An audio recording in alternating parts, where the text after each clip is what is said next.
নমস্কার। ঠিক রাত ৯টা, সত্যি শোনার সময়। আর সত্যি হলো আজ খুশির ঈদ। এই খুশির পরবের মধ্যেই বলতে বাধ্য হচ্ছি, বড় কঠিন সময়ের মধ্যে দিয়ে চলেছি আমরা। কে দেখাবে পথ? কে দেবে আলো? দুনিয়া জুড়ে খুশির ঈদের মধ্যেই কথাগুলো বলতে হচ্ছে, সম্প্রীতি, সৌভ্রাতৃত্বের উদযাপন। কিন্তু দেশের সাংস্কৃতিক রাজধানী আমাদের এই বাংলায় বহুদিন আগেই আমরা এমন পরবে উৎসবের মেজাজেই ধর্মের খোঁজ দেখেছি, দেখতে অভ্যস্ত হয়ে গেছি। বাংলার রাজনৈতিক নেতাদের দিকে যদি একবার তাকান, তারা বেরিয়ে পড়েছেন ধর্মের নাম জপ করতে। এই দিনেই সোশ্যাল মিডিয়ায় ডিপি চেঞ্জ করে দিয়েছেন বিরোধী দলনেতা, শুধু ঈদের দিনের জন্য। উত্তর কলকাতা, শুভেন্দু অধিকারী এবং নরেন্দ্র মোদীর ছবি দেওয়া রামনবমীর ব্যানার আজকের দিনেই। সকাল সকাল রিষড়া ওয়েলিংটন জুট মিল মাঠে দেখুন হাজির হাত হাতুড়ি ঘাসফুল সব দল। প্রত্যেক বছরের মতো এবারেও রেড রোডে ঈদের নামাজে পৌঁছে গিয়েছেন রাজ্যের মুখ্যমন্ত্রী মমতা বন্দ্যোপাধ্যায়, সঙ্গী অভিষেক বন্দ্যোপাধ্যায়। সৌজন্যের বিনিময়, সম্প্রীতির বার্তা দুজনের গলাতেই। তবে বিরোধীরা বলছে না, সম্প্রীতি নয়, আসলে ভোট রাজনীতি। মুখ্যমন্ত্রী আজকে রেড রোডে ঈদের নামাজে গিয়ে আবারও সেই রাজনীতির ভাষণ দিয়েছেন। কি রাজনীতির ভাষণ দেওয়ার জায়গা কম পড়ে গেছে? ধান্দা ছাড়া উনি কিছু বোঝেন না। যে ধর্মের তোষণ করে, যে ধর্মের লোকের পদলেহন করে ওনার ভোট বাড়বে, সেটাই তিনি করেন। যেদিন হিন্দুরা 100% পোলারাইজেশন হবে, দেখবেন এই মমতা বন্দ্যোপাধ্যায় মুসলিমদেরকে ছেড়ে এসে হিন্দুদের পদলেহন করবে। কেউ বলছেন 30 বনাম 70, কেউ বলছে সবাই এক। বাংলার রাজনীতিতে যখন এই ধর্মের আবর্তে ঘুরপাক খাচ্ছে, তখন মমতা বন্দ্যোপাধ্যায়ের বার্তা দেখুন। अगर वो आपको कुछ कहे तो आप मालूम होना चाहिए कि दीदी है हमारे साथ, हमारा अभिषेक है हमारे साथ। উৎসবে শুধু নয়, আপদে বিপদে সবার মুশকিল আসান শুধু তিনি। রেড রোডে ঈদের সকালে এই বার্তাটাই আরো একবার স্পষ্ট করেছেন মমতা ব্যানার্জি। বলেছেন ধর্মের সওদাগিরি করতে দেবেন না। और इनमें आपको खिलाफ नहीं है, कुछ पॉलिटिकल लीडर है जो इसमें सौदाकारी करते हैं, उसको सौदा का दुकान हम बंद कर देगा। और हम दंगा करने नहीं देंगे कि उसका एक ही आवाज है दंगा करो और हमारा आवाज है दंगा रुको। उसको प्लान में अपना परिकल्पना दे केউ পা দেবেন না। डिवाइड एंड रूल चाहते हैं, हम नहीं चाहते हैं। हमारा जिंदगी देश के लिए कुर्बानी है, साथ साथ में हर रिलीजन के लिए, हर कम्युनिटी के लिए। सब तो बात है, दुख का बात है, जो लाल पार्टी पहले बड़ा बड़ा बात करते थे सेकुलरिज्म का, आज लाल और गेरुआ एक हो गया। আচ্ছা, ধর্ম মানে কি? বিশ্বাস, হৃদয়ের ইষ্টমন্ত্র, রাজরোষ, নাকি বেঁচে থাকার কৌশল? কেন বারবার উৎসবে ধর্মের খোঁজ? লাল গেরুয়া এক হয়েছে, ঈদের অনুষ্ঠান থেকে ইঙ্গিতপূর্ণ অভিযোগ মমতা বন্দ্যোপাধ্যায়ের। কেনই অভিযোগ তুললেন তিনি? স্বাভাবিকভাবে তিনটি রাজনৈতিক দল যখন মূলত প্রতিদ্বন্দ্বিতা করে, অর্থাৎ একদিকে বিজেপি, একদিকে তৃণমূল কংগ্রেস এবং একদিকে কংগ্রেস এবং সিপিআইএম জোট, তখন সব সময় একটি রাজনৈতিক দল চাইবে যে তারা অন্য দুটি রাজনৈতিক দলকে একই দিকে তারা আছে এটা বুঝিয়ে দেওয়ার। ফলে একইভাবে মমতা বন্দ্যোপাধ্যায় যেটা চেষ্টা করেছেন, যা বলেছেন যথারীতি মিথ্যে বলেছেন, লাল গেরুয়া ইত্যাদি ইত্যাদি। যতক্ষণ পশ্চিমবাংলায় বামপন্থীরা লাল ঝান্ডাকে সঙ্গে নিয়ে শক্তিশালী অবস্থান করতে পেরেছে, কারণ দাঙ্গা বাঁধাবার সাহস হয়নি পশ্চিমবাংলায়। সাম্প্রদায়িক রাজনীতির যদি কেউ জন্মদাত্রী হয়, তার নাম মমতা ব্যানার্জি। এই নাটকে বাংলার মানুষ পা দেবেন না। কেন আমাদের এই সম্প্রীতির বাংলা উৎসবকে শুধু উৎসব হিসেবে আর দেখে না, তার মধ্যে আতশকাচনি ধর্ম খোঁজে? নেতাদের মুখে ধর্ম ধর্ম ধর্ম এছাড়া আর কোনো শব্দ নেই। উৎসবের আনন্দের থেকে রাজ্যে ধর্মের যোগ ভাগের অঙ্ক বড় হয়ে যাচ্ছে। শুধু সম্প্রীতির বার্তাই নয়, রেড রোডে মমতার ভাষণে স্পষ্ট হয়েছে নিশানায় কারা।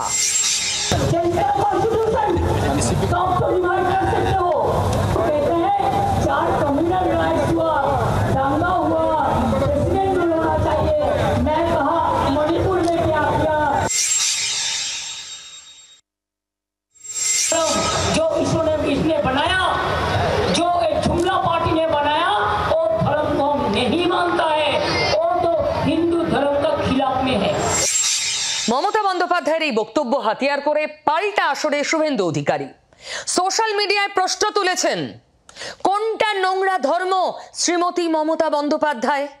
নির্দিষ্টভাবে কোন ধর্মের কথা বলছেন আপনি? শুভেন্দুর অভিযোগ, ভাষণে মমতা ব্যানার্জি ঈদের থেকে অন্য একটি নির্দিষ্ট শব্দ বেশি ব্যবহার করেছেন। এটা ধর্মীয় অনুষ্ঠান ছিল না রাজনৈতিক সভা? প্রশ্ন শুভেন্দু অধিকারীর। ধর্মকে অস্ত্র করেছেন, এটা দ্রুত বুমেরাং হবে বলছেন শুভেন্দু। কে কাকে বলছেন? সারদা নারদ থেকে নিয়োগ দুর্নীতি, একের পর এক নেতা মন্ত্রীর জেল, হালের আরজিকর ইস্যু, ইভিএম এ বিরোধীদের কোনো ইস্যু কাট করতে পারেনি তৃণমূলকে, তাই হতাশা থেকে বলছেন। কে কাকে বলছেন? শুভেন্দু অধিকারী দিন কয়েক আগে মুসলমান বিধায়কদের চ্যাংদোলা করে ফেলে দেব, কয়েকদিন আগে 5% হিন্দু ভোট প্রকাশ্যে চাইছেন। শুভেন্দু অধিকারী মাত্র কয়েকদিন আগে, এমনকি আজকের দিনেও হিন্দুরা একজোট হন ডাক দিচ্ছেন। তিনি বলছেন উৎসবে ধর্মের রাজনীতি হচ্ছে। 26-এর ভোটের আগে এপিক থেকে আইন শৃঙ্খলা সব ইস্যুতেই ধর্ম খুঁজছে কে? বিজেপি। রাজনৈতিক বিশ্লেষকরা বলছেন এবার খেলা, রাজনীতির ভোটের খেলা কোন লাইনে হবে তা স্পষ্ট হয়েছে ঈদের দিনই।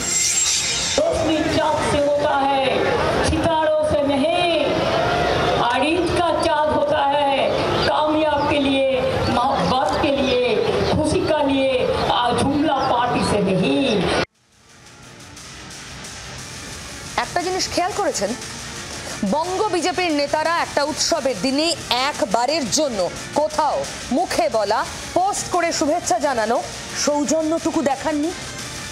ঈদ মুবারক বা ঈদের শুভেচ্ছা কোথাও একবারের জন্য লেখেননি। কেন? এই বাংলায় এটা উৎসব নয়, উৎসব হিসেবে পালিত হচ্ছে না। আর বঙ্গ বিজেপির নেতারা যখন এড়িয়ে যাচ্ছেন এই ঈদ শব্দটাকে, যখন তারা ধর্মের বর্মটাকে সামনে রাখছেন, তখন নরেন্দ্র মোদী, দেশের প্রধানমন্ত্রী, বিজেপির অন্যতম মুখ, হিন্দুত্বের পোস্টার বয়, তিনিও শুভেচ্ছা জানাচ্ছেন। সোশ্যাল মিডিয়ায় তিনি শুভেচ্ছা বার্তা পাঠাচ্ছেন সংখ্যালঘুদের উৎসবে।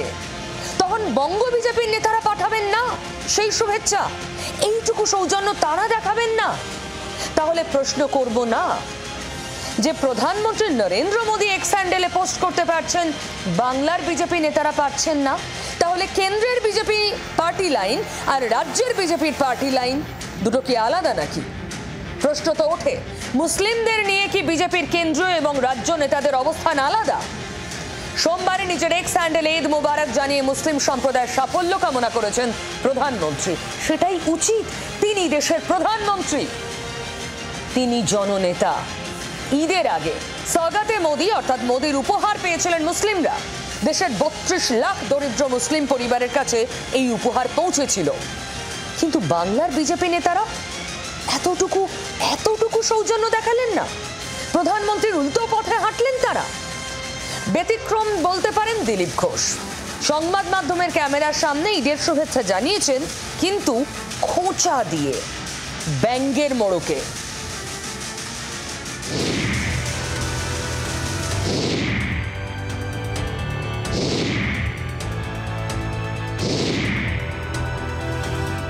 প্রধানমন্ত্রী নরেন্দ্র মোদীর সবকা সাথ সবকা বিকাশের স্লোগানকে আগেই প্রশ্নের মুখে ফেলে দিয়েছিলেন বিরোধী দলনেতা শুভেন্দু অধিকারী। গত বছর দলীয় মঞ্চ থেকে শুভেন্দুর মুসলিমদের নিয়ে মন্তব্যে প্রথম বিজেপিতে অবস্থানের ফারাক সামনে আসে। সবকা সাথ সবকা বিকাশ আর বলবো না, বলবো जो हमारे साथ हम उनका साथ। দলের সংখ্যালঘু মোর্চা রাখার যৌক্তিকতা নিয়ে প্রশ্ন তুলে নিজের বক্তব্যের কারণ কি তার ব্যাখ্যাও দেন শুভেন্দু। আমার লেটারে একটা ফ্যামিলি, মুসলিম ফ্যামিলি 7.5 লাখ টাকা পেয়েছে ক্যান্সার পেশেন্ট। আমার লেটারে একটা মুসলিম ফ্যামিলি 30 লক্ষ টাকা পেয়েছে। সেই ফ্যামিলি যখন বলে যে আপনি হিন্দুদের দল করেন, আপনাকে ভোট দেব না, সে যন্ত্রণার বহিঃপ্রকাশ আজকে আমি ইন ফ্রন্ট অফ মিডিয়া করেছি। তার এই মন্তব্যের পরই প্রশ্ন ওঠে, প্রধানমন্ত্রীর সবকা সাথ সবকা বিকাশের স্লোগানের সঙ্গে একমত নন বিরোধী দলনেতা। এবার ঈদে বিজেপির বাংলার নেতারা সৌজন্য দেখিয়ে শুভেচ্ছা বার্তা না দেওয়ায় মুসলিম সম্প্রদায়ের প্রশ্নে বিজেপিতে মতানৈক্য স্পষ্ট হলো। একমাত্র কিছুটা ব্যতিক্রম বিজেপির প্রাক্তন রাজ্য সভাপতি দিলীপ ঘোষ ঈদের শুভেচ্ছা জানিয়েছেন, তাও হালকা ছলে, খোঁচাও সঙ্গে দিয়েছেন। ঈদের জন্য আমার মুসলমান ভাইদের আমি শুভেচ্ছা জানাবো। আমরা এই ইকো পার্কেতে বিজয়া সম্মেলন করি, দীপাবলি সম্মেলন করি, আগামীকাল ঈদের সিমাই হবে, সিমাই পার্টি হবে, সবাইকে নেমন্তন্ন করছি। যারা রোজা করবেন তারাই ইফতার করবেন, মাঝখান থেকে ঢেকুর মেরে মেরে কেউ ঢুকে পড়বে এই অনুমতি দেবেন না। শুভেচ্ছা জানিয়েও দিলীপের এই মন্তব্য মুসলিম সম্প্রদায়ের প্রতি তার মনোভাবকে স্পষ্ট করল, যা বঙ্গ বিজেপির লাইনের মতোই।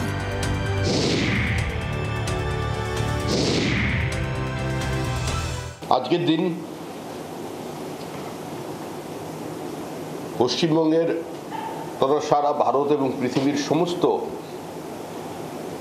মুসলমান ধর্মাবলম্বী মানুষের কাছে একটি অত্যন্ত আনন্দের দিন। আজকের দিনের অনেক অনেক শুভেচ্ছা। কিন্তু একই সঙ্গে স্বতন্ত্র ভারতবর্ষ, স্বাধীন ভারতবর্ষের ইতিহাসে, পশ্চিমবঙ্গের রাজনীতির ইতিহাসে আজকের দিন তাদের জন্য একটা কলঙ্কের দিন। সরাসরি একটি ধর্মীয় মঞ্চ থেকে আজকের তারিখটাকে বেছে নিয়ে হিন্দু ধর্মকে কার্যত পরোক্ষে নোংরা বলে একজন রাজ্যের মুখ্যমন্ত্রী, দিল্লির একজন দুজন তাদের করতে হয় করেছেন, বাকি তাদের দেখুন তাদের খুঁজে পাওয়া যাচ্ছে না। তার কারণ তারা পরধর্ম সহিষ্ণুতা, ধর্মনিরপেক্ষতা এগুলোই তারা বিশ্বাস করেন না। 26-এর আগে ধর্মযুদ্ধের সরগরম বঙ্গ রাজনীতি, যুযুধান প্রতিপক্ষের মধ্যে তীব্র বাগযুদ্ধের মধ্যেই পদ্ম শিবিরে মুসলিমদের প্রশ্নে অবস্থানের ফারাক নতুন চর্চার জন্ম দিল।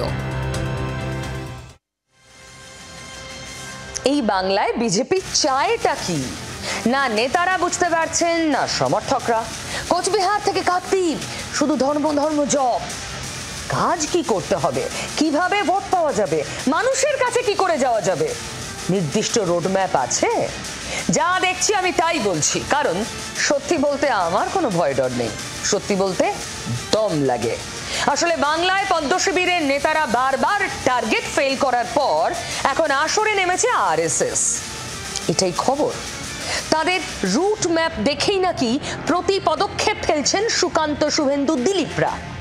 গতকাল তো আরএসএস সদর দফতরে গিয়ে সংঘকে অক্ষয় বটবৃক্ষের সঙ্গে তুলনা করেই বুঝিয়ে দিয়েছেন নরেন্দ্র মোদী। বঙ্গ বিজেপি সেই বটবৃক্ষের ছায়া পায় কিনা সময়ের হাতেই উত্তর। তবে নাগপুরে এক ফ্রেমে দেখা গিয়েছে নরেন্দ্র মোদী আর মোহন ভাগবতকে, যা দেশে রাজনৈতিক বিশ্লেষকরা বলছেন এ ছবি আসলে সুসম্পর্কের বিজ্ঞাপন। জল্পনায় জল। আচ্ছা, তৃণমূল এমন বিজ্ঞাপন দেয় না? দেয় তো। রেড রোডে ঈদের অনুষ্ঠানে একসঙ্গে এক মঞ্চে পাশাপাশি মমতা বন্দ্যোপাধ্যায়, অভিষেক বন্দ্যোপাধ্যায় এক সুরে ভাষণ দিলেন আর গ্যালন গ্যালন জল ঢাললেন সম্পর্কের টানাপোড়েন নিয়ে চলা বিতর্কে।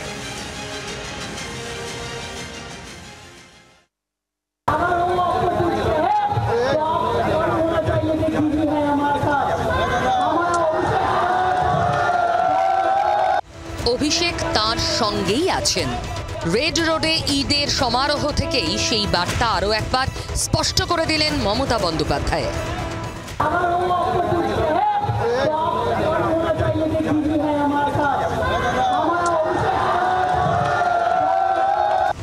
রাজনৈতিক বিশেষজ্ঞদের মতে সংখ্যালঘু সম্প্রদায়কে বরাভয়ের বার্তা দেওয়ার সঙ্গেই আদতে সমালোচকদের মুখে ঝামা ঘষে দিয়েছেন মমতা।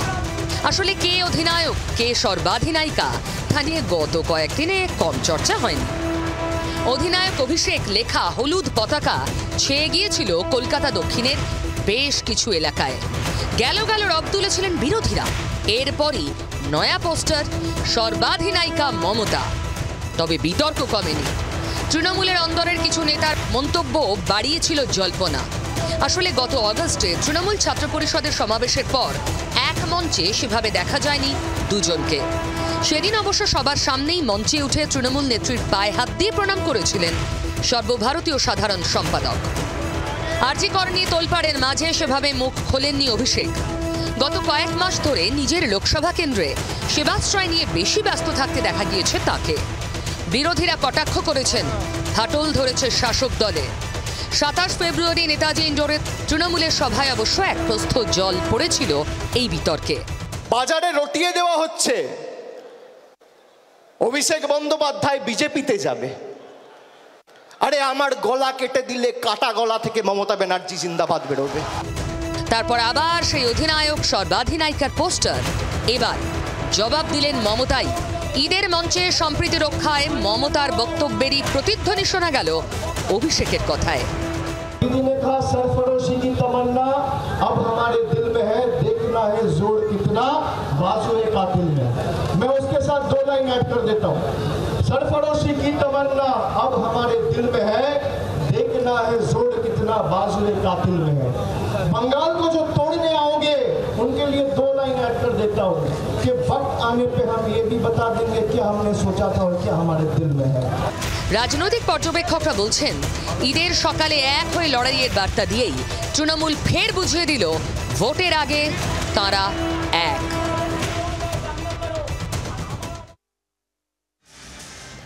রেড রোডে একসঙ্গে এক মঞ্চে সম্প্রীতির বার্তা। এরপর প্রশ্ন উঠবে, সম্প্রীতি সত্যি দলের ভিতরে আছে তো? হ্যাঁ, তৃণমূলের কথাই বলছি। আর কথাটা বলছি তৃণমূলেরই এক তরুণ তুর্কির পোস্টের ভিত্তিতে। বিজেপির বিরুদ্ধে সরব হয়েছে তৃণমূল। এবার ভিতর থেকে যে অস্ত্র বাইরে আসছে তাতে বিজেপি সহ অন্য বিরোধীরা সরব হবে না তৃণমূলকে নিয়ে? কেন? তৃণমূলের সম্প্রীতি কি আছে? প্রশ্ন করছি কেন? দলের ছাত্র যুব সংগঠন ঘুমিয়ে রয়েছে বলে শনিবার জি 24 ঘন্টা এক্সক্লুসিভ সাক্ষাৎকারে সরব হয়েছিলেন কল্যাণ বন্দ্যোপাধ্যায়। আর সোমবার যখন অভিষেককে পাশে নিয়ে সম্প্রীতির বার্তা দিচ্ছেন তৃণমূল নেত্রী, তখন তাঁরই অর্থাৎ মমতা বন্দ্যোপাধ্যায়ের অক্সফোর্ডে অসম্মানের সময় মুখ খুলতে জনপ্রতিনিধি এবং পদাধিকারীদের অনুরোধ জানিয়ে সোশ্যাল পোস্ট করলেন দেবাংশু ভট্টাচার্য। তৃণমূলের ছাত্র যুব সংগঠনের ভূমিকা নিয়ে কল্যাণ বন্দ্যোপাধ্যায়ের মন্তব্যের পাল্টা সৌগত রায়ের মন্তব্যে তৃণমূলের অন্দরের মতানৈক্য সামনে এসেছে রবিবার। আর সোমবার দেবাংশু প্রশ্ন করলেন, নেতাদের মুখে কুলুপ কেন? জনপ্রতিনিধিরা গর্জে উঠছেন না কেন? আর আমার প্রশ্ন, দেবাংশু কাদের কথা বলছেন? কারা মুখে কুলুপ পেটে রয়েছেন আর কেনই বা রয়েছেন?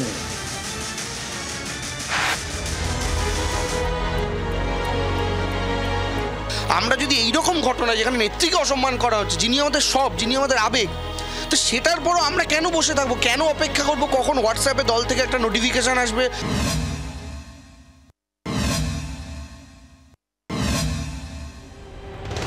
লন্ডনে মমতা বন্দ্যোপাধ্যায়কে বিক্ষোভের আঁচে তৃণমূলের তোলপাড়। বিদেশের মাটিতে দলনেত্রীকে বিক্ষোভের প্রতিবাদে রাজ্যে কেন পথে নামছে না ছাত্র যুবরা?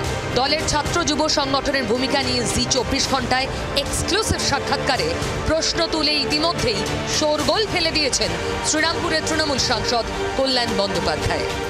আমাদের ছাত্র সংগঠন ঘুমিয়ে আছে, ঘুমিয়ে থাক, ওকে আর জাগাবেন না। ওরা ঘুমন্ত, ঘুমিয়ে থাক। ওরাও ঘুমন্ত, যুবও ঘুমন্ত। তা আপনি কি করে জাগাবেন এদের?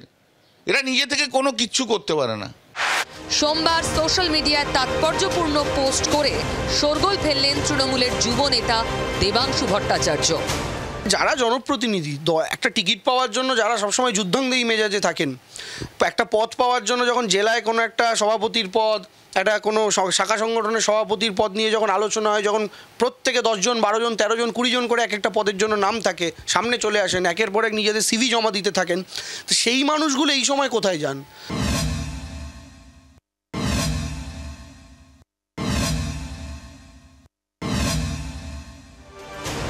অক্সফোর্ড বিশ্ববিদ্যালয়ের আমন্ত্রণে লন্ডনের কেলগ কলেজে বক্তৃতা চলাকালীন মুখ্যমন্ত্রী মমতা বন্দ্যোপাধ্যায়কে বিক্ষোভের ঘটনায় নীরবতা নিয়ে দলের ছাত্র যুবদের বিঁধেছেন কল্যাণ বন্দ্যোপাধ্যায়। পাল্টা একই ইস্যুতে মুখ খুলতে দলের জনপ্রতিনিধি এবং পদাধিকারীদের কাছে তৃণমূলের যুব নেতা তথা আইটি সেলের ইনচার্জ দেবাংশু ভট্টাচার্যের সোশ্যাল মিডিয়া পোস্টে জল্পনা তুঙ্গে উঠল। এর আগে দলের নেতাদের একাংশের ভূমিকা নিয়ে সরব হন তৃণমূলের রাজ্য সাধারণ সম্পাদক কুণাল ঘোষ। কমিটি গঠনের সময় যতজনকে পদে যাওয়ার জন্য দেখা যায়, কোনো ভোট এলে যতজনকে টিকিটের জন্য দেখা যায়, তারা মমতা ব্যানার্জি আর অভিষেক ব্যানার্জির টুইটটাকে রিটুইট করার প্রয়োজন বলে মনে করছে না। অন্যদিকে দলের ছাত্র যুব সংগঠনের ভূমিকায় প্রশ্নে কল্যাণের উল্টো সুর শোনা গেল সৌগত রায়ের গলায়। আমার মনে হয় ঠিকই আছে, আমরা শাসক দল, সুতরাং আমাদের ছাত্র যুব সংগঠনটা স্বভাবতই বিরোধীদের মতো লাফালাফি করবেন। 26-এর আগে প্রকাশ্যে তৃণমূলের সরগরম পরিস্থিতি নিয়ে খোঁচা দিতে ছাড়ছে না বিরোধীরা। খুব বিপক্ষ তৃণমূল, বিপক্ষ তৃণমূল, পক্ষ বিপক্ষ প্রতিপক্ষ, সব পক্ষেই তৃণমূল। এটা শুধুমাত্র আপনাদের জায়গা দখলের জন্য। এ নিয়ে বাংলার মানুষ চিন্তিত না, মানুষ তৃণমূলকে চিনে গেছে। নবীন প্রবীণ দ্বন্দ্বের পর এবার লন্ডনে দলনেত্রীকে বিক্ষোভ দেখানোর প্রতিবাদে কর্মসূচির প্রশ্নেও তৃণমূলে আড়াআড়ি।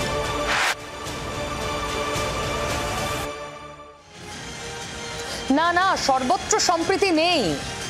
দেখাবো কোচবিহারের ছবি। তৃণমূলের গোষ্ঠী সংঘর্ষে উত্তপ্ত কোচবিহার। সংঘর্ষের জেরে জখম 3 জন। কোচবিহার 1 ব্লকের সুটকা বাড়ির ঘটনা।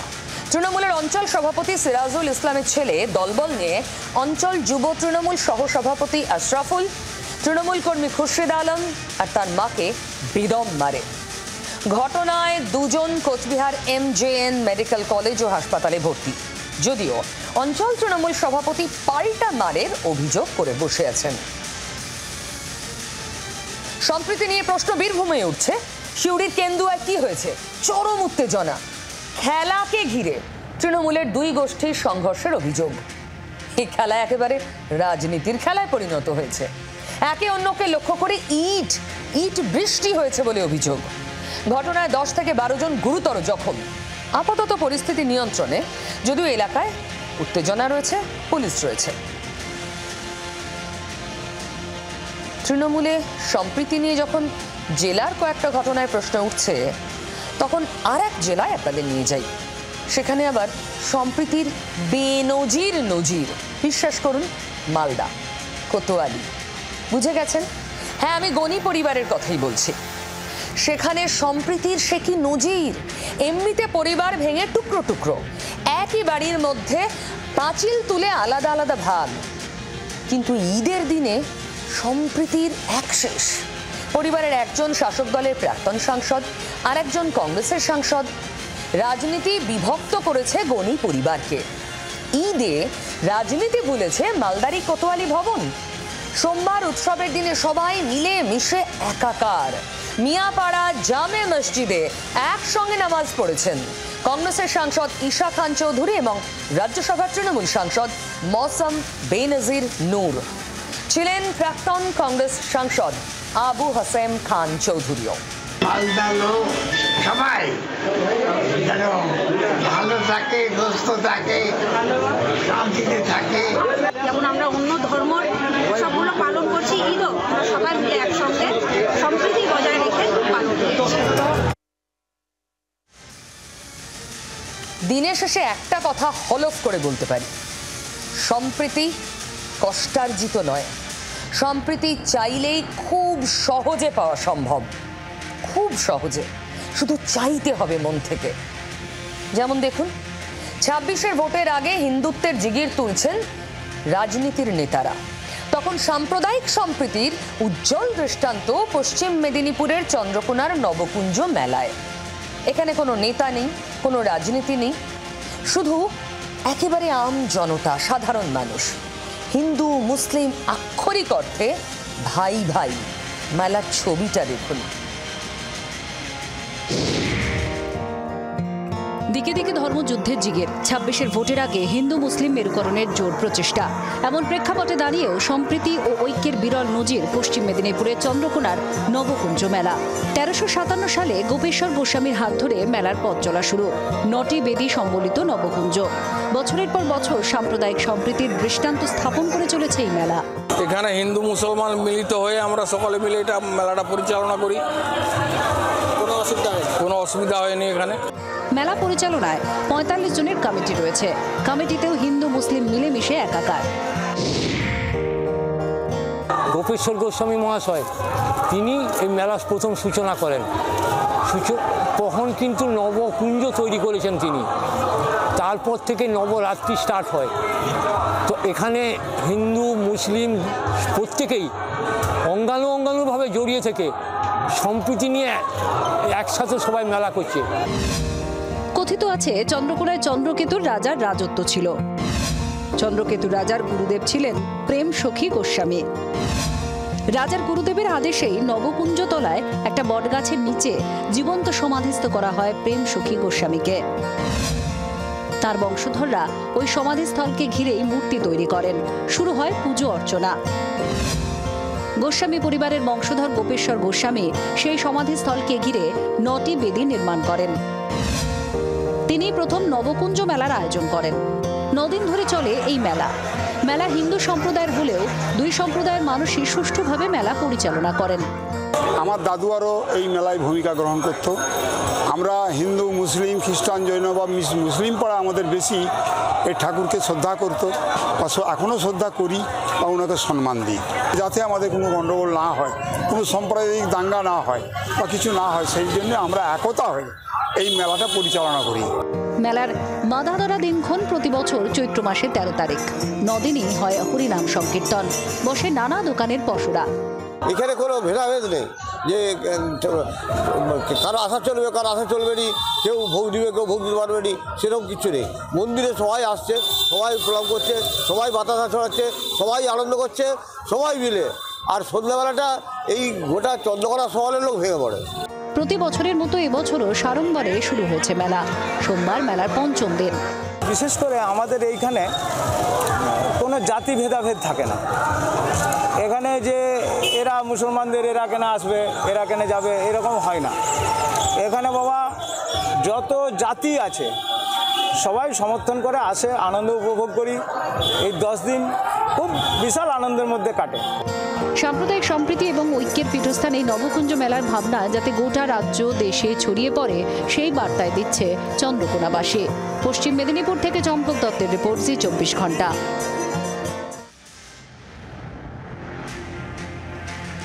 আমার সঙ্গে আপনিও একমত হবেন। ২০২৬-এর বিধানসভা ভোট ধর্মের চাকায় ঘুরবে। ধর্ম ছাড়া রাজনৈতিক দলগুলো আর বিশেষ কিছু চোখে দেখতে পাচ্ছে না, বরং বলা ভালো ধর্ম আমরা দেখি রাজনৈতিক দলগুলো সেভাবেই এগোচ্ছে। ২৬-এর আগে সব দলের চোখ ধর্মে, যার সুর চড়িয়ে দিয়েছে সপ্তমে এখনই বছরখানেক আগে বিজেপি। ৫% হিন্দু চাই, হিন্দু জাগো, হিন্দু জাগো, হিন্দু হিন্দু ভাই ভাই, শুনে শুনে কান ঝালা ফালা আমাদের। তবে রাজ্যের শাসকের হাতে কিন্তু তুরুপের তাস আরো কয়েকটা রয়েছে। তার মধ্যে অন্যতম একটা কি জানেন? মহিলা ভোট। তৃণমূলে প্রায় ৫০% মহিলা আস্থা রেখেছেন ২০২১-এ, যার ফলে ওরকম টাফ কম্পিটিশনেও এসবার ২০০ পারের যে হুঙ্কার তাকে উপেক্ষা করে ২১৩টা আসন হেসে খেলে নিয়েছিল তৃণমূল। তার অন্যতম কারিগর ছিলেন এ রাজ্যের প্রায় ৫০% মহিলা, যারা মহিলা মুখ্যমন্ত্রী মমতা বন্দ্যোপাধ্যায়তেই আস্থা রেখেছিলেন। তাই এবারও সেই তাস আস্তিন থেকে বের করবে এবং আরো ঘষে মেজে ভালো করে পরিষ্কার করে তৃণমূল কংগ্রেস তা ব্যবহার করবে, এ বিষয়ে আমার কোনো সন্দেহ নেই। আর তারা যে ব্যবহার করবে তার একটা প্রমাণ হাতে রয়েছে। কি দেখাচ্ছি। একবার অতীতের কথা ভাবুন, সব ভোটে মহিলা ভোটারদের দুহাত ভরা সমর্থন নিরঙ্কুশ সংখ্যাগরিষ্ঠতা এনে দিয়েছে। 1 বছর আগে তাই মহিলা ভোট নিশ্চিত করতে দলের মহিলা সংগঠনকে পথে নামিয়ে দিচ্ছে তৃণমূল। লক্ষ্মীর ভান্ডার মাসে মাসে অ্যাকাউন্টে ঢোকার পরেও আরো ফুল প্রুফ করতে চাইছে তৃণমূল। মহিলাদের জন্য মমতা বন্দ্যোপাধ্যায়ের সরকারের প্রচেষ্টা আর সার্বিক উন্নয়নকে এক সুতোয় বেঁধে মহিলা তৃণমূল কংগ্রেসের নতুন কর্মসূচি শুরু হচ্ছে। 26 দূরে 25-এ শুরু হচ্ছে। কর্মসূচির নাম কি? তোমার ঠিকানা, উন্নয়নের নিশানা। রাজ্যে নারীদের উন্নয়নের ক্ষেত্রে মমতা বন্দ্যোপাধ্যায় ভরসা। তিনি একগুচ্ছ পরিষেবা বা কর্মসূচি চালু করেছেন রাজ্যের মহিলাদের জন্য, এবং সেই সমস্ত কাজকে একত্রিত করে রাজ্যের কী কী উন্নয়ন হয়েছে মমতা বন্দ্যোপাধ্যায় সরকারের আমলে সমস্ত ফিরিস্তি তৈরি করে তৃণমূল কংগ্রেসের মহিলা শাখা আরও একবার বিশাল কর্মসূচি নিয়ে ঝাঁপাতে চলেছে রাজ্যের বুকে। অবশ্যই লক্ষ্য 2026-এর নির্বাচনে এ রাজ্যের মহিলাদের সমর্থন। আরও আছে দিদি মহিলাদের সঙ্গে, মহিলাদের পাশে। এই স্লোগান লেখা প্রচারপত্র বুথে বুথে বিলি করবেন মহিলা তৃণমূলের নেতা কর্মীরা। বাড়ি বাড়ি গিয়ে প্রচার চালানো হবে। প্রতিটা বাড়ি হচ্ছে একটি করে ঠিকানা, আর এই ঠিকানাটাই হচ্ছে আমাদের উন্নয়নের নিশানা। এই বাড়িটার যারা রয়েছে তাদের উন্নয়ন করতে হবে, এইটা হচ্ছে আমাদের নিশানা। 16ই মে থেকে 30 জুন পর্যন্ত চলবে তোমার ঠিকানা, উন্নয়নের নিশানা কর্মসূচি। 15ই এপ্রিল গিরিশ পার্ক থেকে জোড়াসাঁকো ঠাকুরবাড়ি পর্যন্ত মিছিল করবে তৃণমূলের মহিলা সংগঠন। 1 এপ্রিল থেকে তৃণমূলের আর একটা কর্মসূচি শুরু হবে। তার নাম কি? অঞ্চলে আঁচল। কি হবে এই কর্মসূচিতে? 15ই মে পর্যন্ত রাজ্যের সব ব্লকে সভা ও পুরো এলাকায় 5টা করে সভা করবে মহিলা তৃণমূল কংগ্রেস। কেন্দ্রীয় সরকার সম্পূর্ণ বাজেটের তারা 0.05% মাত্র বরাদ্দ করেছে মেয়েদের জন্য। আমাদের এখানে দেখা যাবে পরবর্তীকালে যে বাজেটের যে বরাদ্দ, সে বরাদ্দ যে কতটা অংশে, সেটা মানে শুধু লক্ষ্মীর ভাণ্ডারেই তো আমাদের 20,000 কোটি টাকার ওপর এরকম হয়। সুতরাং দেখা যাবে যে এখানে মেয়েরা সম্মানিত, আর কেন্দ্র বলে কিন্তু সম্মান জানায় না। আরজিকর মেডিকেলে চিকিৎসককে ধর্ষণ ও খুনের নৃশংস ঘটনা থেকে নাবালিকা ধর্ষণ, একটার পর একটা যৌন নির্যাতনের ঘটনা।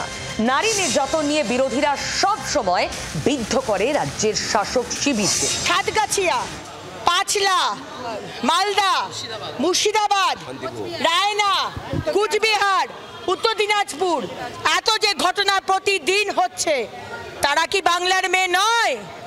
একমাত্র মমতা ব্যানার্জি বাংলার মেয়ে। বিরোধীদের আক্রমণের পাল্টা তৃণমূলের অস্ত্রতাই নারী কল্যাণ প্রকল্প।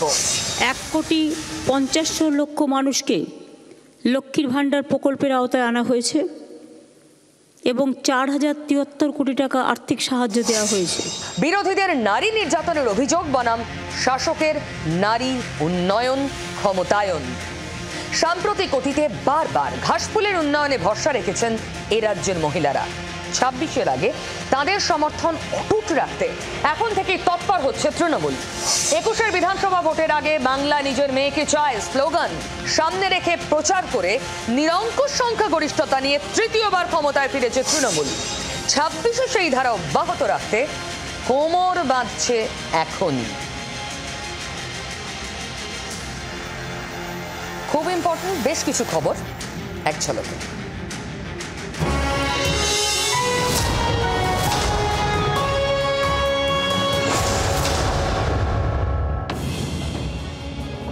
অক্সফোর্ড কাণ্ডের কার্যত জবাব মুখ্যমন্ত্রীর।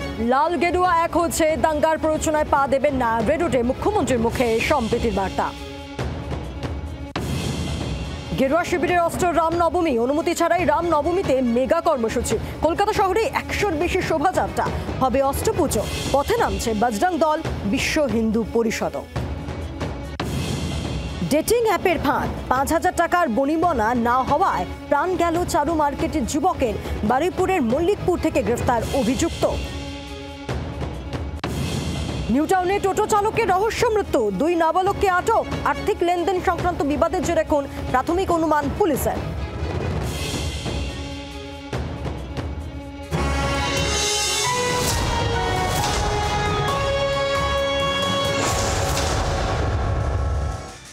আর বিজেপি ধর্ম ধর্ম ধর্ম ধর্ম জপ করছে। আসলে বিজেপি জানে এই একটা ইস্যুও ভোটের বাক্সে তাদের 1% ডিভিডেন্ডও দেয় না। মহিলা ক্ষমতায়ন, মহিলারা এখানে অত্যাচারিত, তারা অসম্মানিত। সন্দেশখালির পর বিজেপি সরব হয়েছিল, মনে থাকবে আপনাদের। নরেন্দ্র মোদী, অমিত শাহরা জাতীয় স্তরে পর্যন্ত ইস্যুটাকে নিয়ে গিয়েছিলেন। রাজ্য জুড়ে সন্দেশখালি ঝড় উঠবে বলেছিলেন নরেন্দ্র মোদী। ভোটের বাক্সে 0। আর দুর্নীতি সে তো কবেই প্রমাণিত হয়েছে, তৃণমূলের বিরুদ্ধে কাজে দেয় না। তাই এবার ধর্মে মন দিয়েছেন বিরোধীরা, আর ভোটের বাজারে অর্ধেক আকাশ সেদিকে তাকিয়ে তৃণমূল রাস্তায় নামছে। বিজেপি ধর্মে মন দিয়েছে, কিন্তু দুর্নীতি তা বলে থেমে গিয়েছে। এবার যে অভিযোগ বলবো তা হলো দুর্নীতি। যদিও বিজেপি বিলক্ষণ জানে এতে কিচ্ছু হবে না ভোটের ময়দানে, তাই এসব দিকে তারা কি আর তাকায়?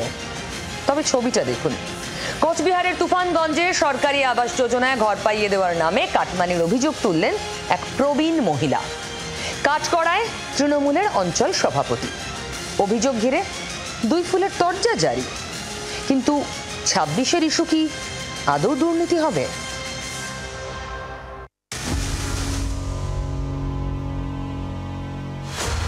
মুখ্যমন্ত্রীর একাধিকবার কড়া দাওয়াই, প্রশাসনিক আধিকারিকদের কড়া ব্যবস্থা নেওয়ার নিদান। এত কিছুর পরেও সারছে না কাটমানি রোগ। ফের আবাস যোজনায় কাটমানি নেওয়ার অভিযোগ কাঠগড়ায় শাসক দলের নেতা। কোচবিহারের তুফানগঞ্জে আবাসের ঘর পাইয়ে দেওয়ার নাম করে বৃদ্ধার কাছ থেকে কাটমানি নেওয়ার অভিযোগ।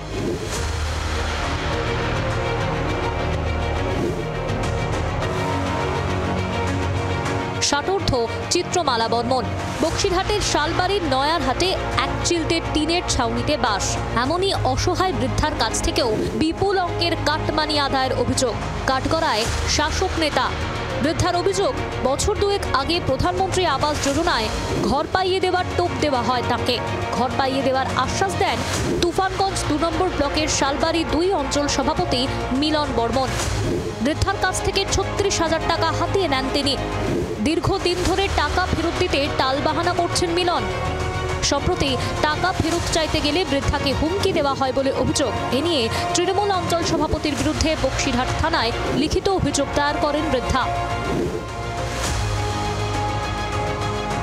ঘর করে দিবে, রাস্তা করে দিবে, ওই কথা ভাইয়া টাকা নিয়ে গেছে 36,000। মিলন বর্মন। মিলন বর্মন কি করে? পঞ্চায়েত করে। কোন দলে? তৃণমূলের।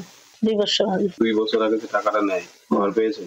না, ঘরও দেয় নাই, রাস্তা করিয়ে দেয়। যদিও সব অভিযোগ অস্বীকার করেছেন মিলন। আমি এটা চ্যালেঞ্জ করে বলছি, আগে বলছিলাম চ্যালেঞ্জ করে যে আমার বিরুদ্ধে আনা অভিযোগ টোটালি ভিত্তিহীন, এবং এখনও বলছি, ভবিষ্যতে বলছি যে বিজেপির এখানে রাজনৈতিক কোনো জায়গা নেই বলে তারা এখানে সাংগঠনিকভাবে দুর্বল হয়ে পড়ছে। তার জন্য বিভিন্নভাবে এটাকে তৃণমূল কংগ্রেসকে কালিমালিপ্ত করার জন্য এই সমস্ত কাজটা করে বেরোচ্ছে। শাসক নেতার বিরুদ্ধে কাটমানি নেওয়ার অভিযোগ সামনে আসতেই সরব হয়েছেন বিরোধীরা। তার নাম নথিভুক্ত করিয়ে তাকে ঘর পাইয়ে দেওয়া হবে। এর আগে আমরা দেখেছি একজন তৃণমূল কর্মীর কাছ থেকে 30,000 টাকা নেওয়ার অভিযোগ ছিল, এবং প্রশাসন থেকে কোনো রকম ব্যবস্থা গ্রহণ করা হয়নি। ভদ্রলোক এখনো তার ঘরের কাজ শুরু করতে পারেনি।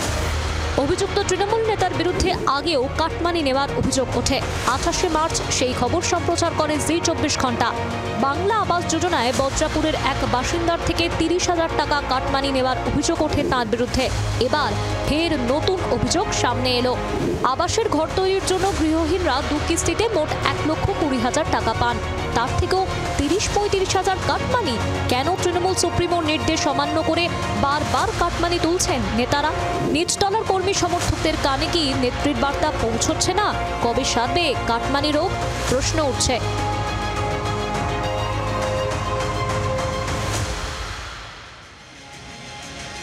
মহিলাদের নিয়ে যত প্রকল্প সবকিছুকে ডোল বলে কটাক্ষ করেন বিরোধীরা, যদিও তারা বুঝতে পারেন সব রাজ্যে রাজ্যে এই মডেলটাই ফলো করা হচ্ছে।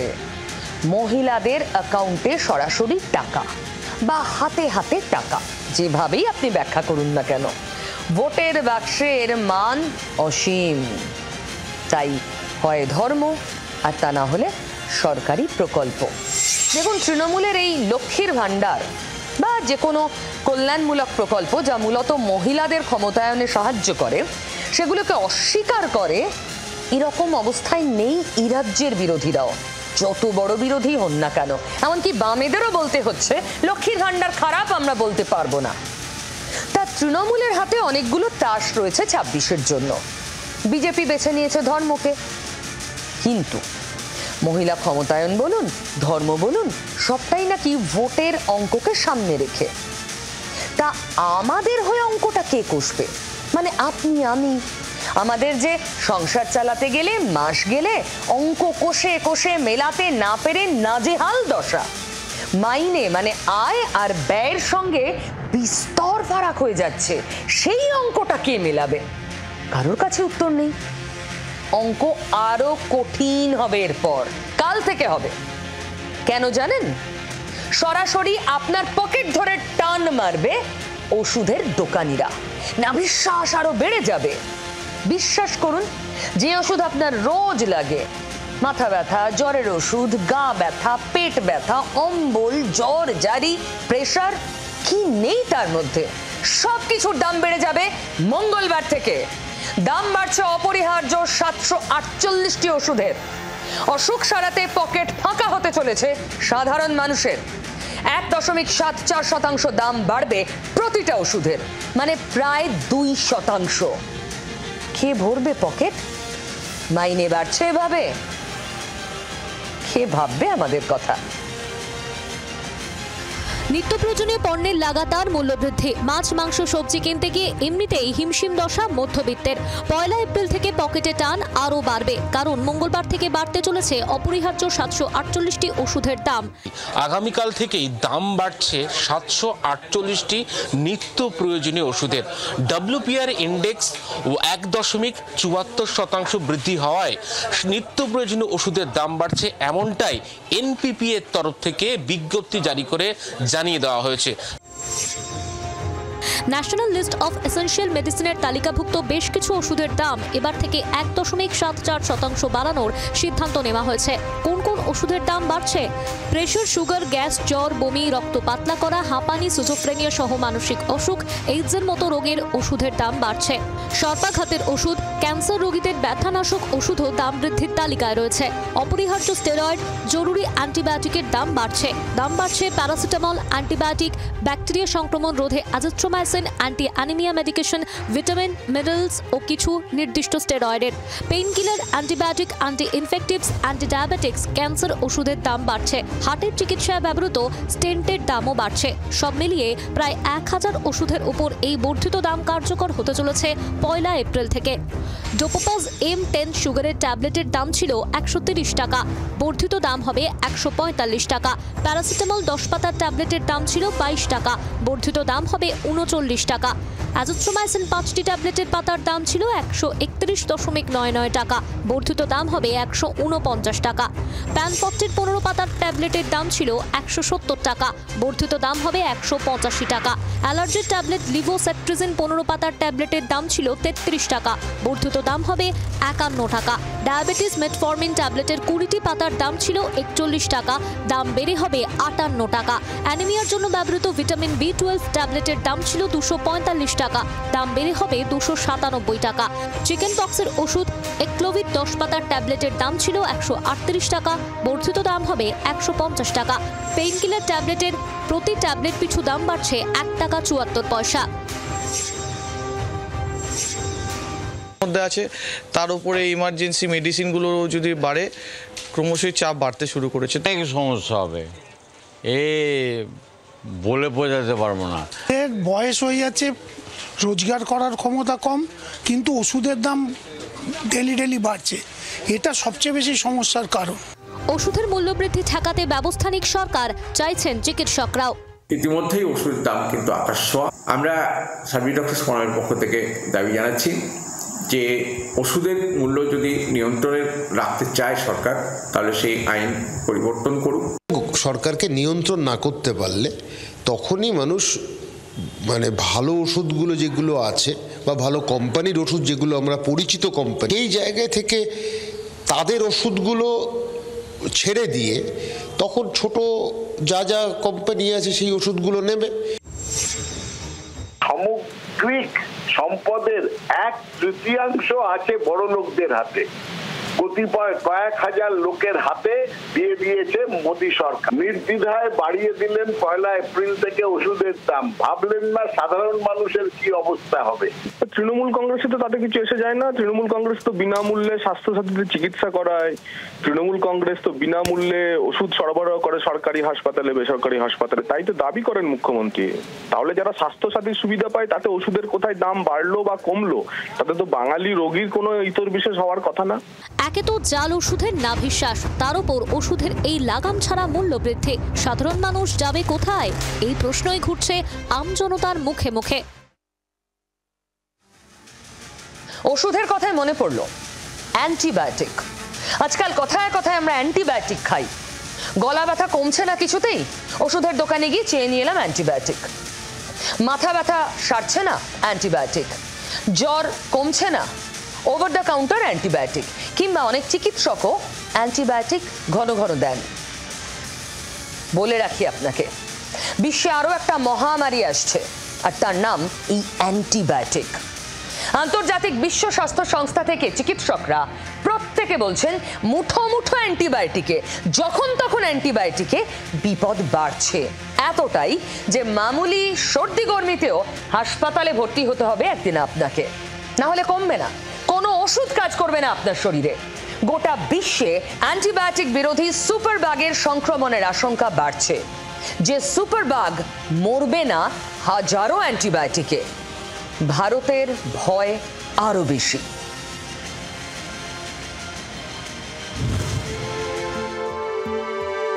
1929 সালে প্রথম অ্যান্টিবায়োটিক আবিষ্কার করেছিলেন স্কটিশ ব্যাকটেরিওলজিস্ট আলেকজান্ডার ফ্লেমিং।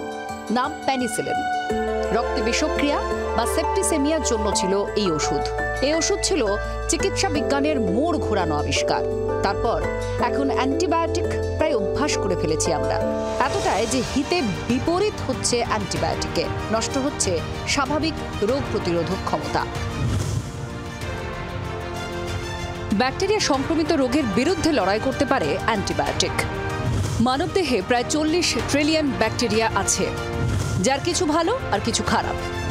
এই খারাপ ও ভালো দুই ব্যাকটেরিয়ায় শরীরে একটা ভারসাম্য বজায় রাখে। খারাপ ব্যাকটেরিয়া মারতে গিয়ে ভালো ব্যাকটেরিয়া খতম করে দিচ্ছে অ্যান্টিবায়োটিক, ফলে স্বাভাবিক রোগ প্রতিরোধক ক্ষমতা নষ্ট হচ্ছে আমাদের। অ্যান্টিবায়োটিক প্রতিরোধী সুপারবাগের সংক্রমণ বাড়ছে। মুড়ে মুড়কির মতো অ্যান্টিবায়োটিক খেতে খেতে আমাদের শরীরে স্বাভাবিক রোগ প্রতিরোধ ক্ষমতা কমে। তখন অ্যান্টিবায়োটিকেও মরে না এরকম ব্যাকটেরিয়া জন্ম নেয়। অ্যান্টিবায়োটিক প্রতিরোধ বা অ্যান্টি মাইক্রোবিয়াল রেজিস্ট্যান্সের জেরে এই প্যাথোজেন শরীরে বাড়তে থাকে। ব্যাকটেরিয়ার এই বিশেষ স্ট্রেইনকেই সুপারবাগ বলে, যা বাগে আনতে বেশ মুশকিল। গত বছর ল্যান্সেটের সতর্কবার্তা ছিল, যেভাবে আমরা এগোচ্ছি তাতে 2050-এর মধ্যে এই সুপারবাগ মহামারীর আকার নিতে পারে। তখন সাধারণ ভাইরাল ফিভারও সারবে না সহজে। অ্যান্টিবায়োটিকের যথেষ্ট ব্যবহারে এই সুপারবাগ মহামারীর চেহারা নিতে পারে। এই সুপারবাগের জেরে মৃত্যু বাড়তে পারে প্রায় 70%। আগামী 25 বছরে 3 কোটির বেশি মানুষের মৃত্যু হতে পারে অ্যান্টিবায়োটিক বিরোধী সুপারবাগে। এই ক্ষতির নিরিখে বিশ্বের প্রথম 5-এর মধ্যে রয়েছে ভারত। হুয়ের সমীক্ষা অনুযায়ী এদেশে 5 বছরের নিচের শিশুদের মৃত্যুর 25% ঘটছে নিউমোনিয়া থেকে, যা সারানো যাচ্ছে না এই অ্যান্টি মাইক্রোবিয়াল রেজিস্ট্যান্সের কারণে। চিকিৎসকদের অনেকে বলছেন ঘন ঘন অ্যান্টিবায়োটিকে ওবেসিটির সম্ভাবনা বাড়ে। ফ্যাট, খিদে এসব সামলায় গ্রেনিল নামের হরমোন। শরীরের ভালো কিছু জীবাণুর উপস্থিতিতে এর কাজকর্মের গতি বাড়ে, কিন্তু অ্যান্টিবায়োটিকের ঘন ঘন ব্যবহার এই ভালো জীবাণুগুলোকে মেরে ফেলে, ফলে ওজন বাড়ে। এদের মৃত্যুতে পাকস্থলিতে ইস্টের সংক্রমণ বেড়ে শরীরে জল যেমন জমে, তেমনি থাইরয়েড হরমোনের ভারসাম্য নষ্ট করে বলে মত চিকিৎসকদের। ফলে মুঠো মুঠো অ্যান্টিবায়োটিকের সর্বব্যাপী বিপদ বাড়ছে বিশ্বজুড়ে। অ্যান্টিবায়োটিক নির্ভরতায় মোটা হবেন আরও, রোগ প্রতিরোধ কমবে আরও, মামুলি জ্বর, সর্দি, কাশিতেও হাসপাতালে ছুটতে হবে আরও। ব্যুরো রিপোর্ট, জি 24 ঘন্টা।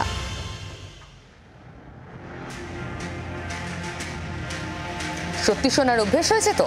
রোজ রাত 9টায় যা বলবো সত্যি বলবো। দেখতে থাকুন জি 24 ঘন্টা।